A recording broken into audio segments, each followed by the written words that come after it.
Today, we've brought in for everybody, whether you're doing graduate work or you're doing college work, we have an amazing portfolio coach who works throughout the United States and throughout the globe, Susan Clark. She earned her MFA, her Master's in Fine Arts from Yale University in Painting and Printmaking in, I won't say what year, but a number of years ago.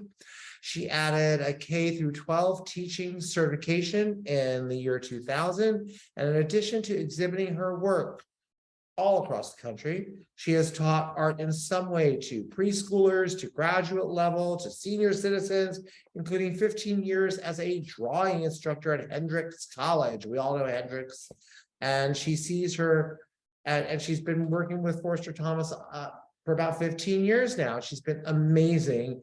And she feels like, in her words, this has been being a portfolio coach and all the other kinds of coaching she does has been an extension of her life goal of living a creative life and supporting the creativity in others. So at this time, I'm going to move it over to Susan Clark, who's going to talk to us about a Master's in Fine Arts and a Bachelor's in Fine Arts and portfolios in Fine Arts, and also in all areas, whether it be design or graphic design, animation, and fashion. So can we get Susan up on the screen? Well, you kind of introduced me already. That's my claim to fame, that I've been working for 15 years in many different capacities at Forster-Thomas. And I love supporting people as they take their next step in life. So it's always very exciting because I'm the precipice of great things.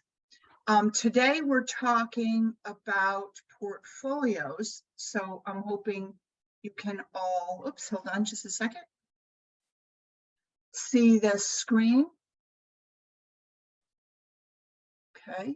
Oh, and so we're talking about a portfolio, and basically a portfolio is a visual personal statement. It's handling many of the things that a personal statement covers, but visually, what the visual representation of that person is. And it also is like a resume in terms of varying for purpose.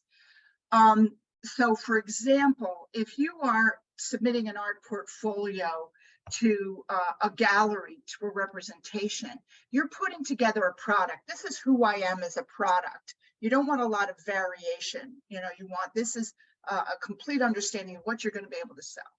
But that's not what we're doing. We're doing portfolio for educational applications. And that varies. It's a little bit different. And but they, within that categorization of educational application, these are the universal elements that have to be in, that are going to highlight that person in terms of being an applicant. And that's experimentation, growth, what their artistic identity is, and we want to balance toward the most recent body of consistent work and a hint at the future. And I'm going to be going over each one of those aspects. I think the biggest difference between this and, hold on just a second, between a, say, professional and a application for school is this idea of this eagerness for new ideas. As a college professor, the person I do not want in my class is the one that's so fixed in their way, so committed to their product that they can't grow. Otherwise, why are you here in my class? So in the portfolio, you're going to express that eagerness for new ideas by having some outliers, some ideas, some things that that express your creative drive. So you want work outside the artist's general theme and or medium, and which demonstrates this drive. Breadth is more important for some schools. For example, School of the Art Institute of Chicago has a more experimental ethos, and people are, the photographers and the sculptors and the painters are all in together. Whereas a school like Yale, they're segmented. All the painters are together, all the sculptors are together.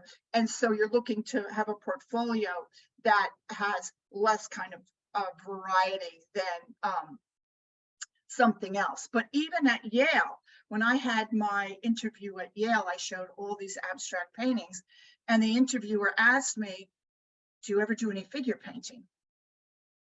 And I was kind of, well, I wanted this product, I wanted to show this product, but they were interested, what else has I tried?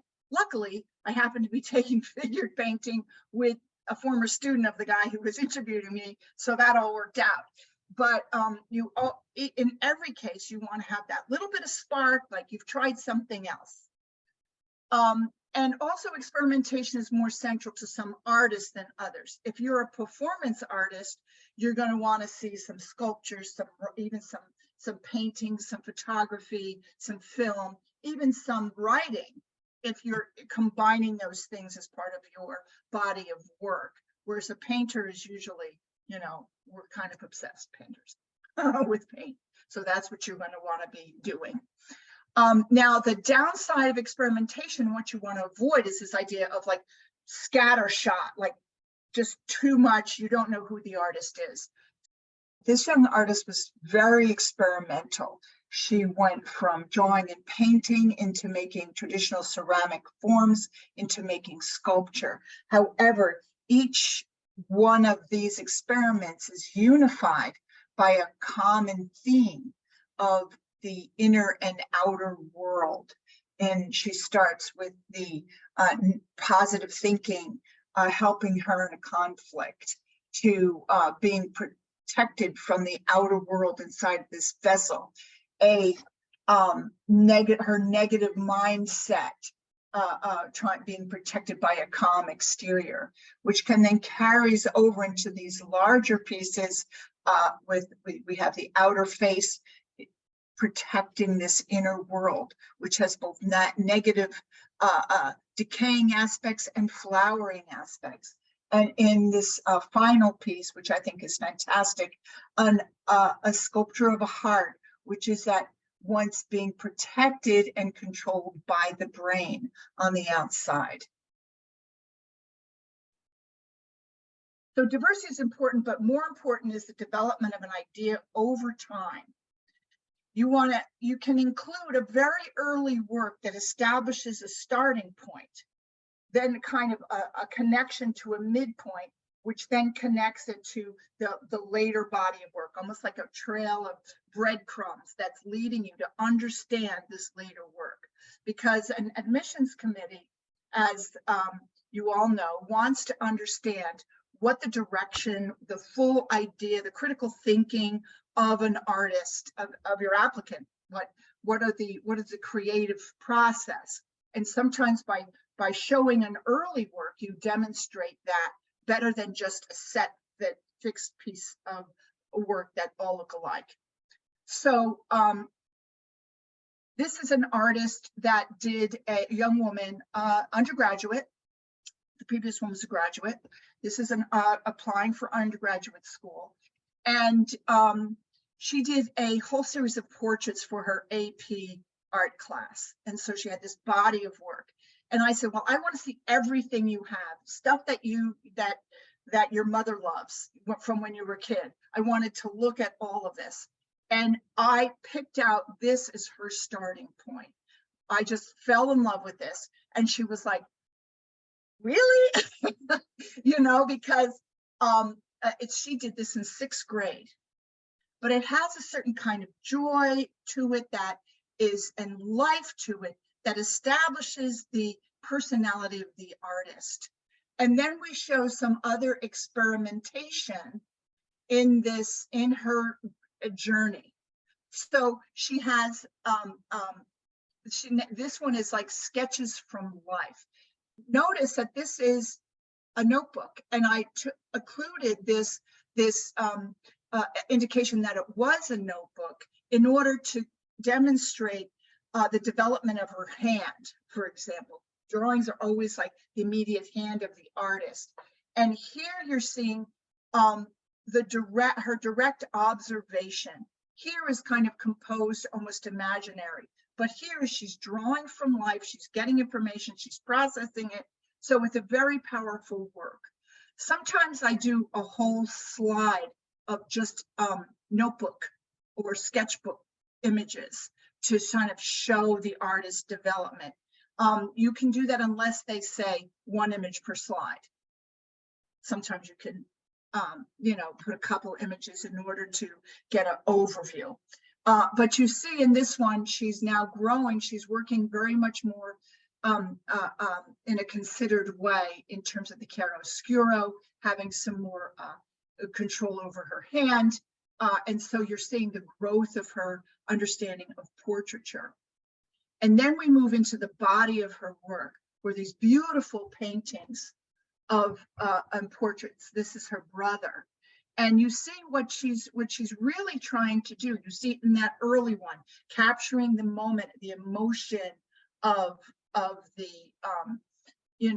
moment. And here she's working very, very hard. As a matter of fact, that's one of the reasons she didn't like that early one, because she thought it was a little too, oh, little girls smile all the time. And she wanted to demonstrate her ability to have a range of emotions.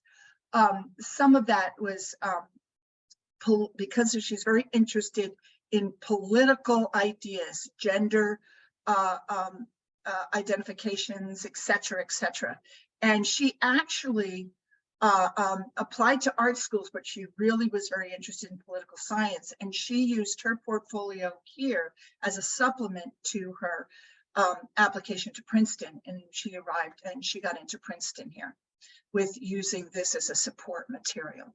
But the portraits kind of culminated, the growth of her portraits kind of culminated in this picture, which is very dynamic, direct from life. This is showing the hand that you get an inkling to with that sketch, and you have it very dynamically here.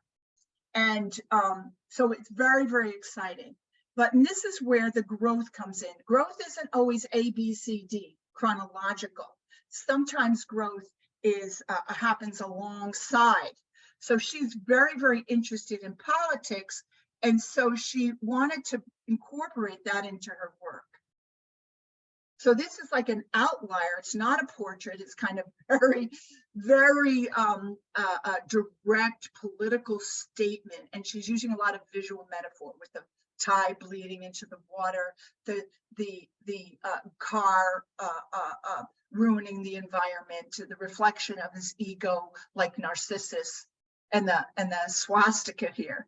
So some of that's not very subtle. But she began to then, so the growth is, how do you incorporate that political statement into the body of work? And so then we have an image like this. So we start with the pink-haired little girl with the smile on her face. We take it through that journey of development, and then we have here a statement of gender and identification and what she believes the parameters of women need to be. And here she has her, excuse the expression, kicking boots and her hairy legs and her gender neutral clothing. And and this gives an idea of the new direction that she wants to attain, and her reason for applying to school. And I'll show that. I'll go back to that a little bit later. So this is the idea of taking that little portrait in the beginning and how it transforms through to this. So that's what we want to show, is growth. Now, in terms of growth, though, you want to make sure that you're creating a portfolio that has a kind of unified or an artistic identity. You want a unified visual impact. It's perhaps the most important aspect of the portfolio. And you can see, even though she had a lot of experimentation and growth, it's a unified sense of who she is as an artist. The portfolio should answer the question, who is this artist? What are they striving for? What matters to them? So, and you want the portfolio to demonstrate the visual connections between the disparate work. You have this work here, but you have this one in the middle that kind of pulls them together. Now, this visual connection becomes the basis for the artistic statement. Now, we're not going to go into the, everything about the artistic statement today, but I'm just going to touch on it slightly as a way to use the artistic statement to underline the artistic identity that you don't want them to miss in the portfolio. The most current work forms the body of the portfolio. So you want to see the most of the work to be consistent, so you know who that artist is. Now that's kind of easy, and maybe it's easier in an artist like Dana, but artistic identity is not always straightforward. These are actually two of my paintings. They're the same artist, which is like, you're like, wow, what are you going to do with this when you're doing a portfolio? The easy answer is to show one or the other. Show the abstract work or show the more traditional representational work. But that's an easy way out, and it doesn't show the complexity and the depth of thought of the artist, the complete artist. So I'm going to show you how to bridge these two works. So you want to find and include connecting images. Often this can be more readily seen in preliminary work or drawings which are direct link to the hands of the artist. You could literally open the portfolio with these two images side by side on a slide, unless there's some provision that they don't want you to do that. So here, and remember, it's not somebody who's a neophyte here. These are artists who are looking at these images. So they'll be able to readily see the shapes in here that echo the shapes in here, the line of the artist, the hand of the artist. So you pick out this and maybe one slide that and they go, oh, I connect these two things. And then you can explain that connection in the artistic statement. I was always drawn to trees, but felt stuck by the label of a landscape artist. I wanted to go beyond seeing trees to experiencing I wanted people to go beyond seeing trees to experiencing the way I did. I isolated the forms I was seeing into abstract paintings. So these works now begin to be related. So now you have this point of convention, and you can put these works here and these works here, and literally whoever's looking at this will see the visual connection and understand what's important to this artist, what the vision is, where that person is going, what their focus is. Now, I've hinted at this when we were talking about other portfolios, but you always want to open the door at the end of your portfolio to hint at the future. You want to indicate the new direction, and by indicating that new direction, you open the door for explaining why that person wants to go to school. Remember, we're not selling a product here. We are bringing we were discussing like a personal statement, why I want to go into this field and why this school is important to me. And so you have a work that kind of opens the door. And you have some, for me, you might have a work like this. And then you explain that future in the artistic statement. Abstraction felt too detached from life. I want something that appeals to my life and emotions and the viewer's connection to the real world. I have returned to direct representation of trees with a greater understanding of what it is that I want to reveal about them. Gaining feedback from professors and peers will help me realize how best to achieve this balance, right? This is like a this is a shorthand. Those ideas can be pulled out in a why school. Why do I want to go here? And so you have this the portfolio pulls together the artistic statement and the why school. And we see that also with Dana's work, that door that she opened by incorporating her political work, or Zumeng opened it by becoming almost so abstract you don't even realize they're objects. So these are the openings, the opening salvo to what I can expect this student to do in my school.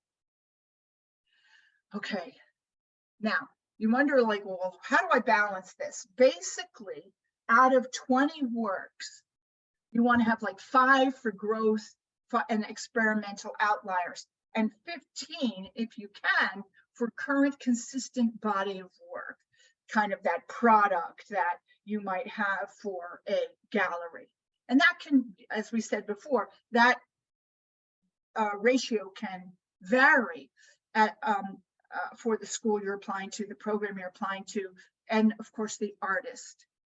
But it's not always possible to find a consistent body of work, because you know, there, especially people who are experimenters or haven't been working in a long time, working for a long time, or like me, been working a long time, and there's been arcs and dips and flows.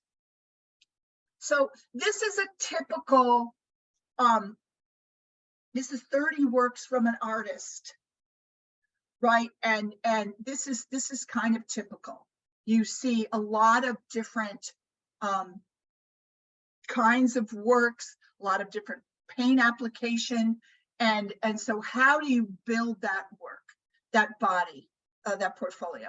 What I do is I take key pieces that I think are unified, that will bring this, that will tell the journey of this artist, and then you can put fill them in with others depending on how many you need. For example, I might take these out of that body of work. Remember, the best portfolio records the journey of the artist and defines their direction. This is where I've been, this is where I am, this is where I'm going. So here you take an early, this is like the starting point, this early work, which is a kind of student work, but you see where she's going with it. And then she becomes involved with the still life, but you see that she's got this kind of punctuated, almost expressionistic handling of the paint. We're not seeing that in a painting like this, in a painting like that. But I'm thinking, what's her hand? What's the hand of the artist that I really want to show here? How am I telling the people who she is? And I think that I'm looking at the paint application as a way to bring this in. So I'm not putting those really super flat ones, right? Like this one or that one. I might put this one in as an extra one. Can everybody see where I'm pointing, I hope? So, so then you have this defining the direction of this artist from these kind of just almost abstract still life to becoming more and more particular in her still life, to experimenting with different paint applications. And then she goes and leaves abstract, leaves the representational and goes more and more into abstraction. But notice what we're selecting, these have similar shapes, similar color themes, similar paint applications, right? And so I love ending it with this one because I love how it echoes back to the first one in terms of color, in terms of shape, in terms of paint handling. You can even see like this pear or something over here becomes this here. The picture becomes this. This is the negative space up in here. So it echoes across. That's how you create a unified vision for the artist and define their journey. Remember, the best portfolio records the journey of the artist and defines their direction. And so there we are. We have Forster-Thomas. Thank you for being here. And I guess there we are. And I guess I'm ready for Q&A. I do want to thank you, and I know some of you already know Susan because Susan does work with other IECs as an adjunct and helps IECs specifically with their clients on the portfolio aspect of the journey. But I have my first question, and please put questions in the chat, everybody. And I might at some point open this up just for free conversation. But one question I have is about studies of work. I noticed that, like, for example, in an architecture portfolio, they often love to see how an idea develops over time, right? And do you think having it can be interesting, or when would it be interesting and when would it not be interesting to include a sketch and then maybe that same image somewhat filled out and then a final image? Is that interesting to faculty? I think it's always important to have that sense of growth. I think that it's a matter of degree, how many you put in. Like if I showed like 4 of these of Dana's, portraits when she was in 6th grade, that would not be, such a good idea. It waters the strength. But just like, you want to open the door for someone to being true and real in a personal statement or their essays, you want to open that door for this person to be true and real in their portfolio, because it's kind of, you want that little moment, where you see their inception and then you see how it develops. Now, you don't need to do that for every idea. But you say with an architecture, when you wouldn't do every idea, this is my first drawing, it's a little bit like if you did a presentation and you said, oh, I grew up in a little shack in, Wyoming, every single time it may not be appropriate, right? But there's sometimes when just mentioning a little share about your life is very appropriate. So those little sketches are like a little share about a little insight, a little place where they can actually get it. It's not finished and polished. Does that make sense? Like sometimes you say, yeah, I used to be really shy and now I'm not, kind of thing. Jim Hauser has asked a great question. How would faculty expectations differ between a portfolio for an undergraduate program versus a graduate program? What sort of maybe sophistication level or curation level would be expected? I think at an undergraduate level, you have more room to be experimental. You can balance that experimental, but in a graduate program, you would want more polished work. One of the things I learned from, teaching a year and a half year old, 18 months old kids and senior citizens is that art is always the same. It's always the same thing. It's just a matter of degree. So, in babies, you're teaching green, green is actually yellow and blue. And, then in graduate school, you're talking about how when colors are placed next to them, they do optical mixing. So it's all colors and all mixing, right? It's just a level of degree, right? So I probably for a master's, I might not do the 6th grade one. I probably wouldn't, but I would do a sketch like I showed you in the trees, which is a more sophisticated rendering from a more sophisticated hand, if that makes any sense. So it's just the level. It's the same thing. Experimentation is important, but you want to up that level of where the beginning point is. Does that make sense? Absolutely. Lee Norwood has asked about would a film student, well, let's not worry about film because that's actually a very different track, but would a photography student follow the same rules, and how might you take the presentation you just gave and tweak it for photography? And Lee, I'm not sure if you saw the very beginning where Susan used photographic examples, but I think that, in terms of subject matter, each subject matter or each media has different criteria in terms of skill, what they're looking for. So in photography, it's like, how are you using light? Right? What is your understanding of light? That's what photography is. It's all light. Whereas in painting, it's what is the hand? How are you applying the paint? how are you moving the paint? And so those are subject specific ideas, but you would have the same approach to the portfolio. Remember, in many cases, the expert is the person whose work it is. They're the expert on their work. So you guide them and say, okay, we need this, we need that. And a lot of times it's how the artist feels about their work. You know, I convinced Dana to put that little, with the little butterfly in, but you know, sometime later with the final one, who was ended up at a program at the School of the Art Institute of Chicago, she wanted, you know, she had a certain direction that she wanted to talk about. So she was more engaged and involved in some of the later body of work that we put together, if that made sense. So the photography is about, yeah, so I think I answered that. Did I, was that clear? Yeah. Do you have more questions about that? And Denise Bellis was also interested in sculpture or say graphic design. Would you say that with should a sculpture portfolio include other media, or Yes. could it be only sculpture?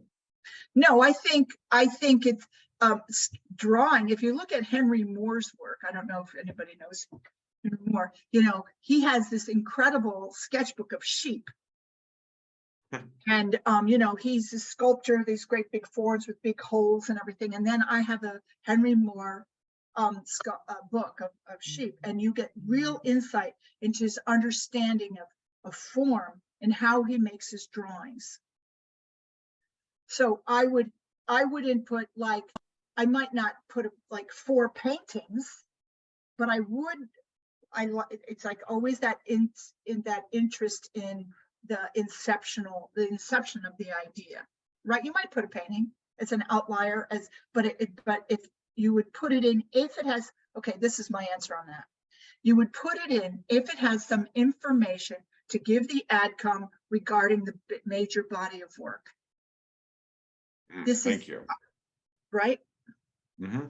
So when you're studying, when you're going for a BFA or an MFA, or especially a BFA, is the work very siloed? Can you only do sculpture or only do painting, or are you going to be required from the curriculum to work in multiple media? And should that be reflected in the portfolio?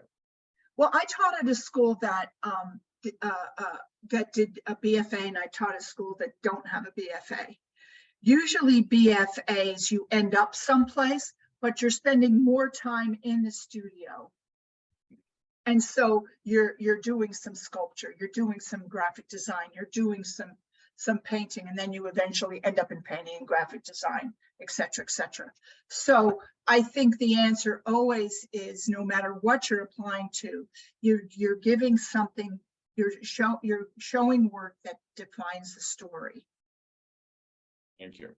Now, Julie Pohl has asked a question about a guideline for the number of pieces, and is a portfolio something that you can just create one of and submit to every single university, or do universities have slide room or their own? Like, can you talk a little bit about how you actually mount? Because I know the answer to this question, but how diverse is the technical platform on which, or the variety of which, a student might have for presenting their work? You have the answer to that one. I'm going to hand that one over to you. I think that the different, because I know you see that end of it more than I do.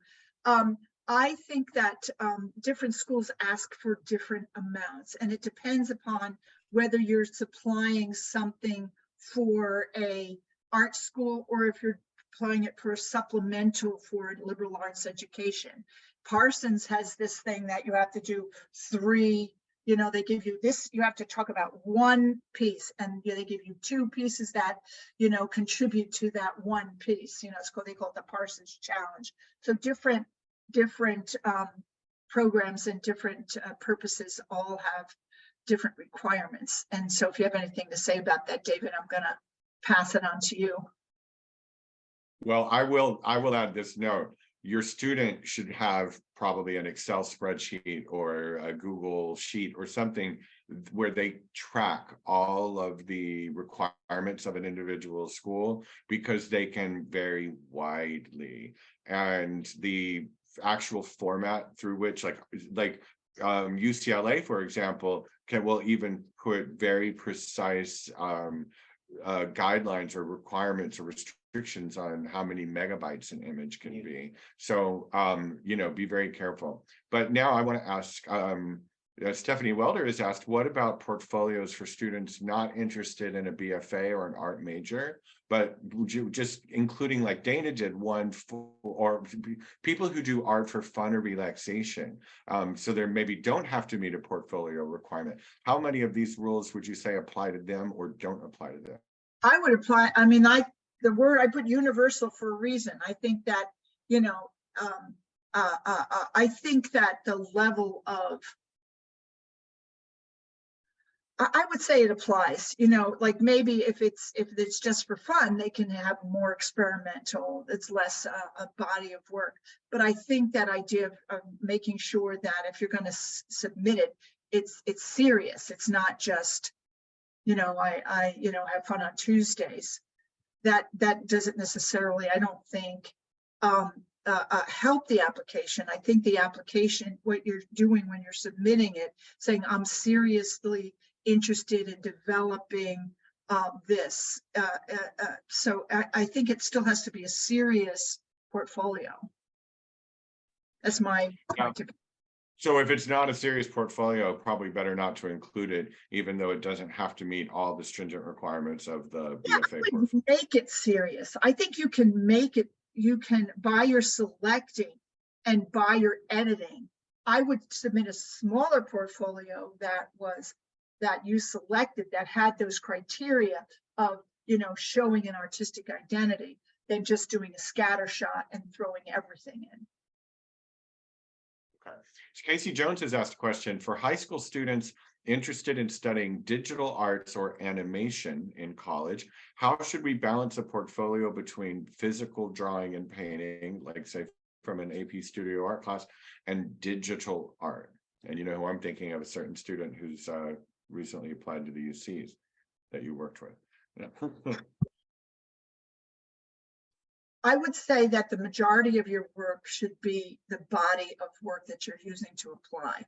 The other work is supplementals to support the visual idea. As I said, this is not always possible because they might have one animation. It doesn't mean that they're not going to get in or they're going to be rejected. But I would say the body of work needs to be that work that you're applying, that program that you're applying, and the other work gives insight to that work. So, and the program, you have to look at what they say, submit drawings, any kind of work is fine, right? They'll say that, or they might say, we expect 15 completed work of animation. So it depends upon what school you're applying to, how they phrase their requirements. But as a rule, a body, as a kind of rule of thumb, you want this little nugget of work that's consistent, that works together, and the other stuff supports that information. I know we had a student who applied for an animation program who didn't have a single piece of animation, right, and had very little digital art. And she was putting forward what her potential, here's what I'm interested in. And she wanted to go to college to learn digital art or to learn animation. And she actually did quite well in the process using very little digital art in a digital arts portfolio, because her artistic sensibility and who her artist was, what her artistry was still well represented in analog art. Now, Aparna has asked a question that is, how much should students stress out essentially about tailoring their portfolios for different schools? And I think Aparna's question is not so much about meeting specific requirements, but really more about matching their work to the aesthetic of the school itself, like how you mentioned earlier about the School of the Art Institute of Chicago versus, say, Yale. Can you speak on that? If you think about a why school essay, you're looking at, why is this school the perfect school for me? And you talk about, oh, this class or this professor, right? And these things are opportunities rather than requirements, right? Just like you could, say the same thing in every single Y school with a little variation. You can do the same thing with your portfolio, but there's an opportunity that you may not want to overlook. So, for example, you might find a particular professor that you're very interested in, and that's why you want to go to that school. And so you might tweak the portfolio a little bit to like if you have the representation on the abstraction and you want to study with the abstract artist, you might tweak your portfolio a little bit in that way. But this is a lot of work that may, that you may not need to do for everything. It's an opportunity should you take it. Excellent, thank you. Now, can you talk for a moment about the artistic statement? You are also, one little secret about you, Susan, is you're an incredible writing coach as well. And you are able to help. What you did talk about this a bit, but I'd like you to say, does the personal statement of the college essay, the typical college essay, should it reflect or be connected in any way to the artistic statement that goes into the portfolio? Or do you think of these as two entirely separate pieces of the puzzle? In other words, how many of your BFA students applying to universities as opposed to conservatories write personal statements that are very much about their art? Or do you have students who really don't write about art at all in their main essay, but they then cover that in their portfolio? I'm thinking about one of our clients that ended up at Parsons, and she applied to a lot of liberal arts school, a lot of colleges, and she was mostly into fashion, right? The personal statement is about your development as an individual. I started making art, by painting with my mother. And this is how my resolve was tested, or this is how I grew as an individual, became more mature. This is, what accomplishment I have in another place in part of my life. And the artistic statement is, I started looking at trees and I really liked the form. It's more about the process of working as an artist yourself. So there's the artist statement is more about my life, and the personal statement is more about my life, how I got to make this decision to go into art per se, the background, and the artist statement is more about the artistic process of making art itself. In the artistic statement, you would want to include, and this is another whole topic, right? But you might want to include the historical influences. I love Picasso, and I began to get involved in abstraction, or I love Whistler, whatever. And that would be in the artist statement, but it wouldn't be in the personal statement. Are there themes that can be too adult for an undergraduate application or portfolio? What do you mean? Oh, you mean, that's a good question. I had a funny story one time. You mean like I had an artist, one of my artists in a figure drawing class had his portfolio in the trunk of his car.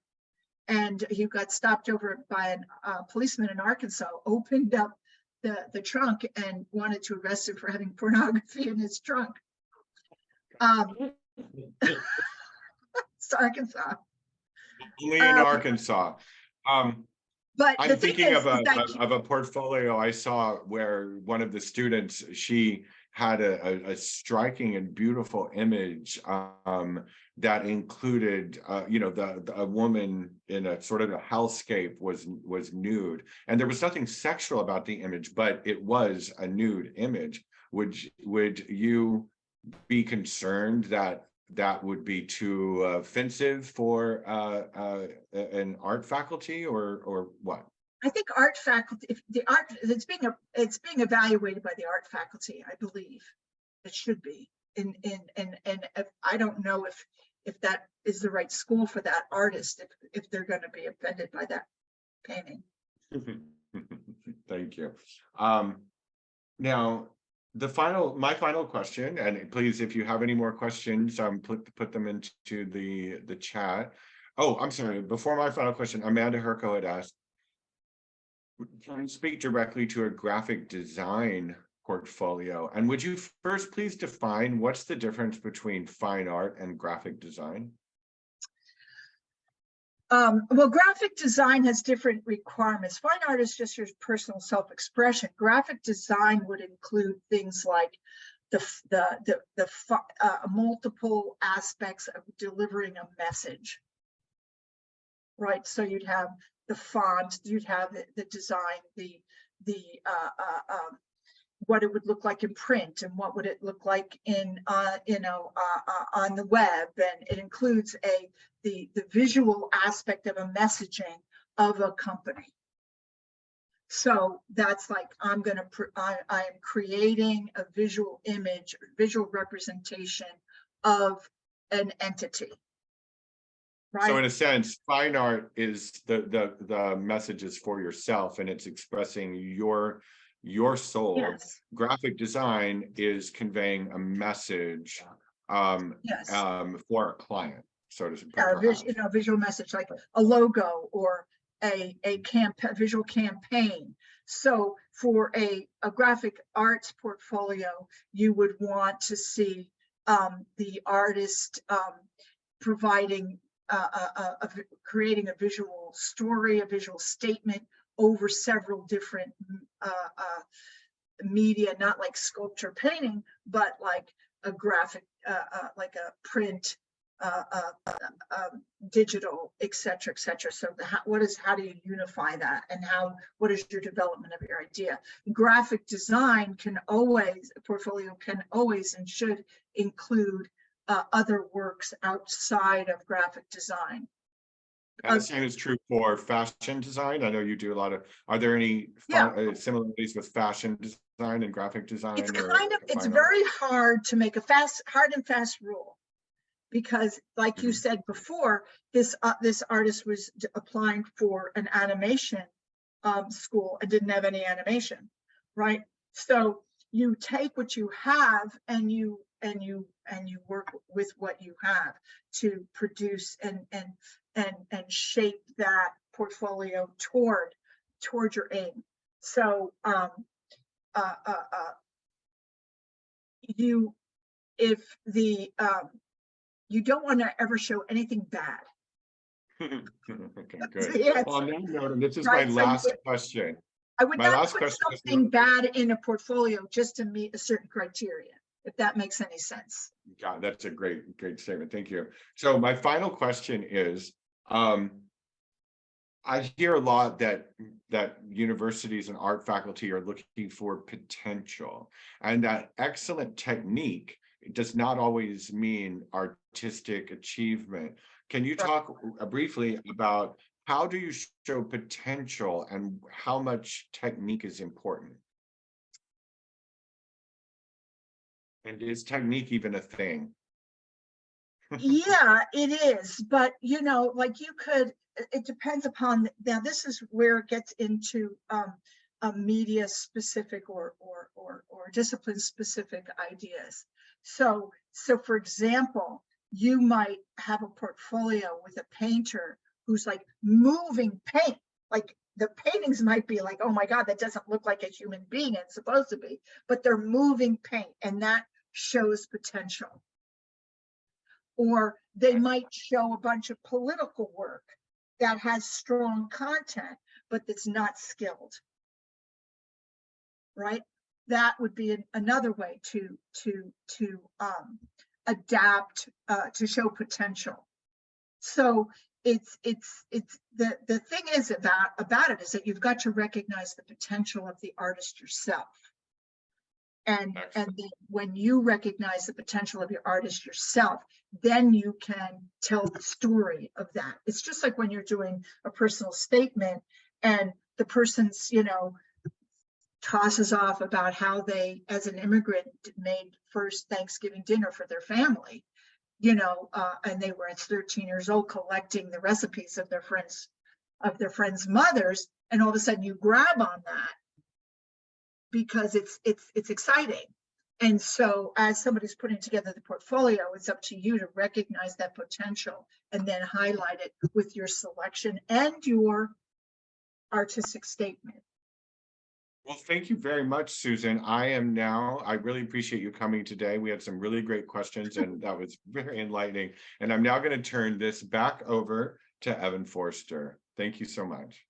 Thank you all for being here. This was one of our best grad arts and sciences sessions that we've had to date. Amazing. I want to thank everybody on the grad and arts and sciences committee, Jim, Laura, Jayashree, for helping support us in doing this. And Susan, I just want to say a huge and wonderful thank you. You've been amazing. And thank you, everyone. Have a wonderful evening.